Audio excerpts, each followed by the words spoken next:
శ్రీమాత్రే నమః. ఈ వారం రాశిఫలాలు. వృషభ రాశి. ఉద్యోగ అవకాశాలు ఉన్నాయి. వ్యాపార ప్రయత్నాలు సఫలం అవుతాయి. అర్థం లేని అనుమానాలకు తావివ్వకండి. చక్కని ప్రణాళికతో బాధ్యతలు నిర్వర్తించండి. ఆర్థికంగా అనుకూల ఫలితాలు ఉంటాయి. అవాంతరాలని బుద్ధిబలంతో అధిగమిస్తారు. శాంతియుతంగా సమస్యలను పరిష్కరించుకోండి.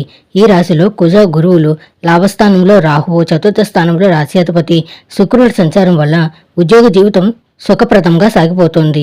వృత్తి వ్యాపారాల్లో బాగా యాక్టివిటీ పెరుగుతుంది. కుటుంబ జీవితంలో శుభవార్తలు వినడం, 1-2 శుభ పరిణామాలు చోటు చేసుకోవడం వంటివి జరుగుతాయి. లాభసాటి పరిచయాలు ఏర్పడతాయి. ఆర్థిక పరిస్థితి కాస్తంత మెరుగ్గా ఉండి రుణ సమస్యల్ని, ఆర్థిక సమస్యల్ని తగ్గించుకోగలుగుతారు. రావాల్సిన డబ్బు కొద్ది ప్రయత్నంతో చేతికి అందుతుంది. మొండి బాకీలు వసూలవుతాయి. నిరుద్యోగులకు మంచి అవకాశాలు లభిస్తాయి. చేపట్టిన వ్యవహారాలు కొద్ది శ్రమతో పూర్తవుతాయి. ఆరోగ్యం సజావుగా సాగిపోతుంది. ఉద్యోగ పెళ్లి ప్రయత్నాలు ఒక కొలిక్కి వస్తాయి. ఎవరికీ హామీలు ఉండవద్దు. మహాలక్ష్మిని ఉపాసించండి. శుభం భూయాత్.